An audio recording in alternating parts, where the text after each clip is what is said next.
জিয়াউর রহমান, এরশাদ, খালেদা জিয়া যেই জঞ্জাল সৃষ্টি করেছে রাজনীতিতে, এই জঞ্জাল মুক্ত বাংলাদেশ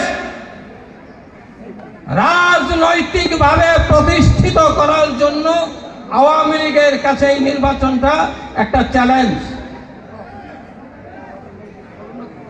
এই নির্বাচন সকল জায়গায়, সকল মিডিয়ায়, ইলেকট্রিক মিডিয়ায় আপনারা বিভিন্ন মোবাইল ব্যবহার করেন, দেখেন যে ভোটারের উপস্থিতি কেন্দ্রে আনতে হবে। ভোটারের উপস্থিতি কেন্দ্রে অপরিহার্য।